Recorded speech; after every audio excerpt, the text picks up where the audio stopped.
வணக்கம். தாய் வீடு, ஏப்ரல் மாதம் 2026.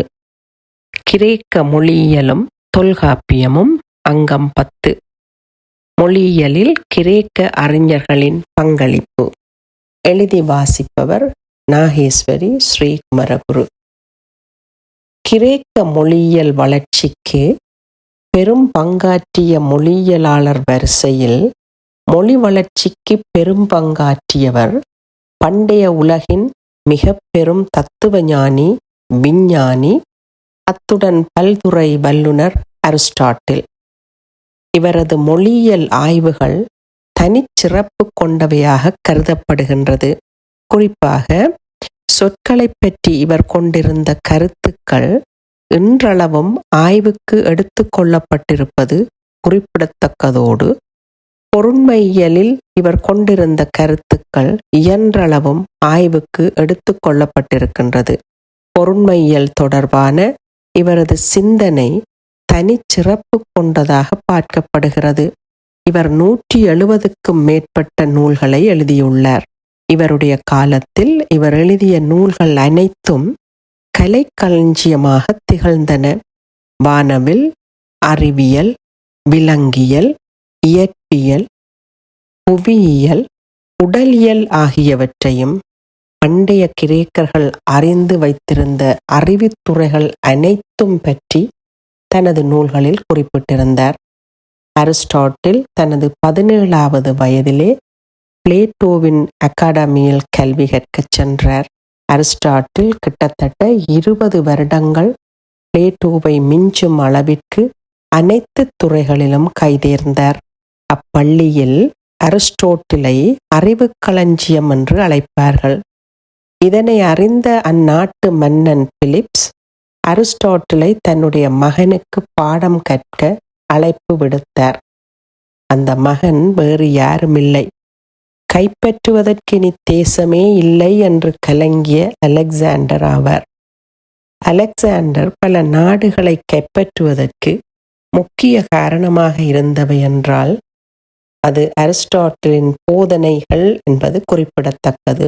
பிளேட்டோவும் அரிஸ்டாட்டிலும் மேற்கத்தைய சிந்தனையில் மிக பெரும் செல்வாக்கை செலுத்தும் இரு பெரும் அறிஞர்களாக பார்க்கப்படுகிறார்கள். மேற்குலகின் மெய்யியலின் முதன்மையானவராக இவர் பார்க்கப்படுகிறார். நியூட்டனின் இயற்பியல் கோட்பாடுகள் அரிஸ்டாட்டில் கோட்பாட்டின் ஒரு நீட்சியாக பார்க்கப்படுகிறது. அரிஸ்டாட்டிலின் தத்துவங்கள் இடைக்காலத்திய இஸ்லாமிய யூத மரபுகளின் தத்துவங்கள் இறையியல் சிந்தனையில் ஓர் ஆழமான தாக்கத்தினை ஏற்படுத்தின. அதுவும் குறிப்பாக கிறிஸ்தவர்களின் இறையியலில் அவரின் தாக்கம் அதிகமாக இருந்தது. அரிஸ்டாட்டிலை இடைக்கால முஸ்லிம் அறிவாளிகள் முதல் அறிஞர் என போற்றினர். அரிஸ்டாட்டிலின் சிந்தனைகள் தமிழ், ஆங்கிலம், இலத்தீன், சிரியாக், அரபு, இத்தாலியம், பிரான்சியம், ஹீப்ரு, செருமானியம் போன்ற பல உலக மொழிகளில் மொழிபெயர்க்கப்பட்டுள்ளன. இவர் உள்ளதை உள்ளவாறு நோக்கும் இயல்புடையவர். பொருட்களை குறிக்கும் சொற்கள் இயற்கையாக அமையவில்லை. அது மனிதரது பரஸ்பர உடன்பாட்டினாலும் பழக்க வழக்கத்தினாலும் அமைந்தன என்பதே இவரது மொழி கோட்பாட்டின் சாராம்சமாகும்.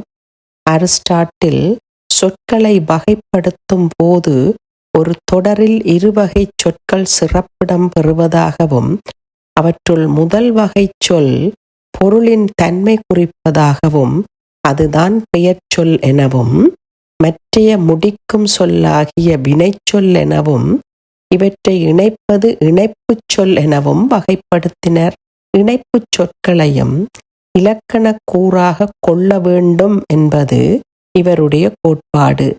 பெயர்ச்சொற்கள் காலம் காட்டாது, வினைச்சொற்கள் காலம் காட்டும் எனவும் மிக தெளிவாக விளக்கியதன் காரணத்தினால் இன்றளவும் சிறப்பாக காணப்படுவதோடு ஒரு தொடர் எழுவாய் பயனிலை கொண்டிருக்கும் என கூறியவரும் இவராவார்.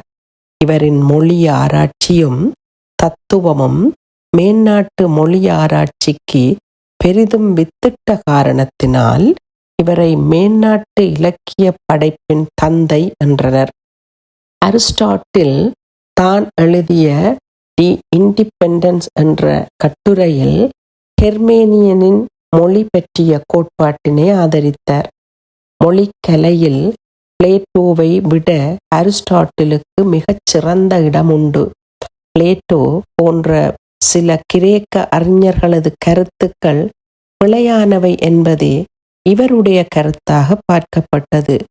பொருட்களுக்கான பெயர் இயற்கையாக அமையவில்லை என்பதுடன் மனிதரின் பரஸ்பர உடன்பாட்டினாலும் பழக்க வழக்கத்தினாலும் அமைந்து காணப்படுகின்றன என்பதே அரிஸ்டாட்டிலின் கருத்தாக காணப்பட்டது. இவர் மொழியை தர்க்கவியல் சிந்தனைகளுக்காக ஒரு கருவியாக கருதினர். சொல் வகைகள் பிளேட்டோவின் பிரிவை மேலும் விரிவாக்கி வாக்கிய அமைப்பிலுள்ள மற்றைய முக்கிய கூறுகளை சேர்த்து இலக்கண கூற்றை உருவாக்க உதவினர். வாக்கிய அமைப்பு தொடரியல் பற்றிய ஆரம்பகால ஆய்வுகளை, அதாவது சொற்கள் எவ்வாறு இணைந்து அர்த்தமுள்ள வாக்கியங்களை உருவாக்குகின்றன என்பதை இவர் ஆய்வு செய்தார். இந்த அறிஞர்களது கருத்தினை 8ஆம் நூற்றாண்டளவில் எழுதப்பட்டதாக கருதப்படும் தொல்காப்பியத்தில் அனைத்து இலக்கண விதிகளும் அமைந்து மிக விளக்கமாக கூறப்பட்டிருப்பதும் குறிப்பிடத்தக்கது. இரண்டாவதாக டயோனியஸ். டயோனியஸ் என்பவர் பண்டைய கிரேக்க மொழியியலில் ஒரு முக்கிய அறிஞராவார். இவர் 2ஆம் நூற்றாண்டில் அலெக்சாண்ட்ரியாவில் பிறந்தார். ஆனால் இவரது பூர்வீகம் த்ரேஸ் என்பதால் த்ராக்ஸ் என்ற அடைமொழியை கொண்டிருந்தார். டயோனியஸின் பங்களிப்பு மொழியியலுக்கு மிக முக்கிய பங்காக காணப்பட்டது. இவரது மொழியியலுக்கான பணி இலக்கண வகைகளுக்கான அடிப்படை வரையறைகளை வழங்கியது. சொற்களை பேச்சின் அடிப்படையில் 8 பகுதிகளாக வகைப்படுத்தினர். இவரது இந்த வகைப்படுத்திய அணுகுமுறையானது மொழியை இலகுவாக பகுப்பாய்வு செய்யக்கூடியதாக மாற்றியதுடன் கிரேக்க லத்தீன் இலக்கண மரபுகளுக்கு ஒரு அடிப்படையாக விளங்கியது. முதல் முறையாக கிரேக்க இலக்கணம். ஒரு மொழியின் வளர்ச்சிக்கு இலக்கணம் என்பது மிக முக்கிய பங்கை வகிக்கிறது. தொடர்ந்து மொழி வளர்ச்சியில் இயல்பான கிரேக்க மொழியின் முதல் முறையான இலக்கணமாக கருதப்படும் ஒன்றை முதலில் எழுதியவராக டயோனியஸ் என்னும் அறிஞர் காணப்படுகின்றார். எனவே மேற்கத்திய உலகில் இதுவே முதல் இலக்கண நூலாக பார்க்கப்படுகின்றது. இவரது படைப்பில் சொற்கள் பேச்சின் 8 பகுதிகளாக வகைப்படுத்தினர். பெயர்ச்சொல், வினைச்சொல், பங்கேற்பு, கட்டுரை, பிரதிப்பெயர், முன்மொழிவு, வினையுரிச்சொல், இணைப்பு என்பன 8 வகைகளும் ஆகும். இவரது இந்த பாகுபாட்டு முறை உலகளாவிய இலக்கண மரபுகளில், குறிப்பாக ரோமானிய இலக்கண அறிஞர்கள் மூலம் நீடித்த தாக்கத்தை ஏற்படுத்தியது. இவரது இலக்கணத்திலுள்ள முறையான அணுகுமுறைகள் மற்றும் வரையறைகள் பிரியசன், டொனாரஸ் போன்ற பிற்காலத்தில் வந்த ரோமானிய இலக்கண வல்லுநர்களால் ஏற்றுக்கொள்ளப்பட்டு செம்மைப்படுத்தப்பட்டன. பின் ரோமானிய அறிஞர்களால் பல நூற்றாண்டுகளாக ஐரோப்பிய இலக்கண கல்வியின் அடித்தளமாக இருப்பதற்கு இவரது இலக்கண நூல் வழிவகுத்தது. டயோனியஸின் இலக்கணத்தின் கூறுகள்.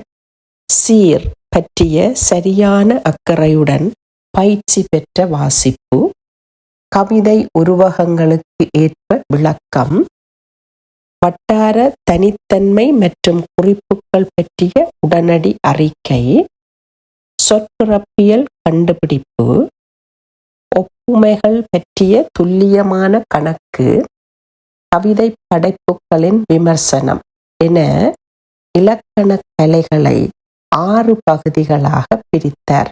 இவர் பெயர்ச்சொல் என்றால் என்ன, வினைச்சொல் என்றால் என்ன என்பதோடு, பெயர்ச்சொல் என்பது ஒரு பொருளின் பெயர் குறிப்பதாகவும், வினைச்சொல் என்பது ஒரு செய்கையின் பெயர் குறிப்பது என்றும் இருவகை பகுத்தியதோடு, பெயர்ச்சொல்லில் பால் பகுப்பும் எண் பகுப்பும் உள்ளன என்றும், வேற்றுமை ஏற்கும் பண்பு கொண்டது பெயர்ச்சொல் என்றும் தெளிவுபடுத்தினர். வினைச்சொல் காலம், இடம், எண் என்பவற்றை ஏற்கும் என்பதோடு வேற்றுமை ஏற்காது என்பதனை தனது நூலிலே குறிப்பிட்டுள்ளார். கடுகு சிறிதானாலும் காரம் பெரிது என்பது போல இவரது நூலானது 400 வரிகள் கொண்ட மிகச் சிறிய நூலாக காணப்பட்டாலும் மிக முக்கிய இலக்கண கூறுகளை தெளிவுபடுத்தும் நூலாகவும் கருதப்பட்டது. மொழி இலக்கணங்களிலும் இவராக்கிய கலைச்சொற்கள் நின்று நிலைத்துள்ளது என்பது சிறப்பாக பார்க்கப்படுகிறது. இவருடைய இலக்கண நூல் கிட்டத்தட்ட 1000 ஆண்டுகள் பின்பற்றப்பட்ட ஒரு சிறந்த நூலாக கருதப்பட்டமை குறிப்பிடத்தக்கது. இவரது நூலின் சிறப்பு தன்மையை கிரேக்க மொழியியல் இன்றளவும் காண்பதோடு, இவர் பயன்படுத்திய கலைச்சொற்கள் உலக மொழிகள் அனைத்திலும் பயன்படுத்தப்படுகின்றன. இலக்கணத்தின் கலை என்ற இவரது இந்த கையேடு 100 ஆண்டளவில் எழுதப்பட்டதாக கருதப்படுகிறது. இது சுமார் 1500 ஆண்டுகள் ஐரோப்பாவிலும் கிழக்கு ரோமானிய பேரரசிலும் கிரேக்க மொழிக்கான ஒரு தரப்படுத்தப்பட்ட பாடநூலாக பயன்படுத்தப்பட்டது. இந்த நூல் பண்டைய கிரேக்க இலக்கியங்களையும் குறிப்பாக ஹோமரின் காவியங்களையும் பிழையின்றி படிப்பதற்கும் விளங்கிக் கொள்வதற்கும் உதவியான ஒரு அடிப்படை இலக்கண கட்டமைப்பை வழங்கியது. அக்காலகட்டத்தில் இந்த நூலின் சிறப்பு கருதி ஆர்மேனியர்கள், சிரியர்கள் தங்கள் மொழிகளில் மொழிபெயர்த்தனர். அத்துடன் பிரெஞ்சு, ஆங்கிலம் போன்ற மொழிகளிலும் மொழிபெயர்க்கப்பட்டு இதன் கொள்கைகளும் கலைச்சொற்களும் அனைத்து மொழிகளாலும் பின்பற்றப்பட்டன. பல மொழி இலக்கண ஆய்வுகளுக்கும் பகுப்பாய்வுக்கும் இவ்விலக்கண நூலே மூல நூலாக காணப்படுகிறது. இவர் எழுதிய the text grammatic, the art of grammar என்ற நூல் முதல் விரிவான இலக்கண நூல்களில் ஒன்றாக கருதப்படுகின்றது. இது 8 சொல் வகைகளை பெயர், வினை, பயனிலை, இணைப்புச்சொல், உரிச்சொல் போன்ற 8 வினைச்சொற்களை வரையறுத்தது. இதுவே பின்னாளில் லத்தீன் உட்பட பல ஐரோப்பிய மொழிகளின் இலக்கண ஆய்வுக்கு ஒரு மாதிரியாக விளங்கியது. அப்பலோனியஸ் டிஸ்கோலஸ் இவர் 2ஆம் நூற்றாண்டில் வாழ்ந்த கிரேக்க மொழியியல் அறிஞராவார்.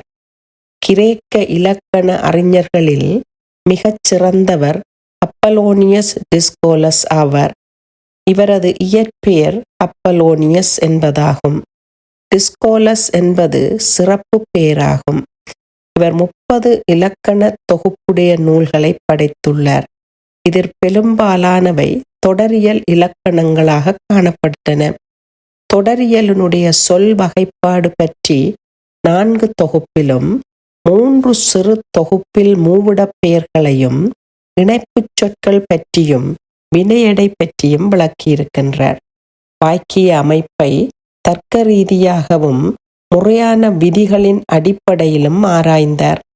வினைச்சொற்களின் வடிவங்கள், வகைகள் மற்றும் அவை வெளிப்படுத்தும் நேரங்கள், மனநிலை போன்ற இலக்கண கூறுகளை விவாதிக்கின்றமை, ஏற்றொற்களின் மாறுபாடுகள் அத்துடன் அவற்றின் இலக்கண பண்புகள் குறித்து ஆராய்ந்தார். கிரேக்க மொழியின் உச்சரிப்பு விதிகள், குறிப்பாக எழுத்துக்களின் மேல் வரும் குறிகள் குறித்து விளக்கினர். இவற்றின் மூலம் இவரது இலக்கணத்தை வெறும் வார்த்தை சேகரிப்பால் பார்க்காமல் தர்க்க ரீதியான கட்டமைப்பாக பார்க்கும் முறை அறிஞர்கள் மத்தியில் காணப்பட்டது. அப்பலோனியஸ் அவர்கள் அறிவியல் தொடரியலின் நிறுவனராவார். பேச்சின் பகுதிகள் குறித்து மிக விரிவாக எழுதினார். மொழியின் தன்மை தர்க்க ரீதியானது. கிரேக்க ரோமானிய மொழிகளில் முதல் முறையாக வாக்கிய அமைப்பை உருவாக்கி ஆய்வு செய்தவர் இவராவார். இவர் தர்க்க ரீதியாக மற்றும் விதிகளால் ஆளப்படுவது என்று கருதினார்.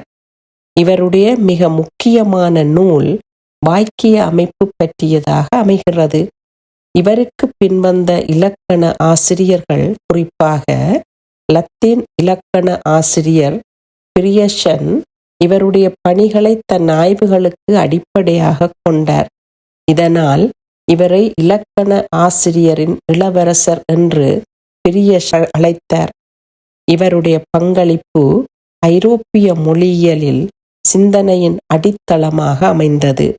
இவ்வாறு மொழியியல் வளர்ச்சிக்கு பல்வேறுபட்ட காலங்களில் பல்வேறுபட்ட தனிப்பட்ட அறிஞர்கள் தங்களுடைய பங்களிப்பினை வழங்கி நிற்க, மறுபக்கம் எவ்வாறு அறிஞர்கள் குழுவாக நின்று மொழியியல் வளர்ச்சிக்கு தங்களது பங்களிப்பினை ஆற்றினார்கள் என்பது பற்றிய கருத்துக்கள் அடுத்த இதழில் தொடரும்.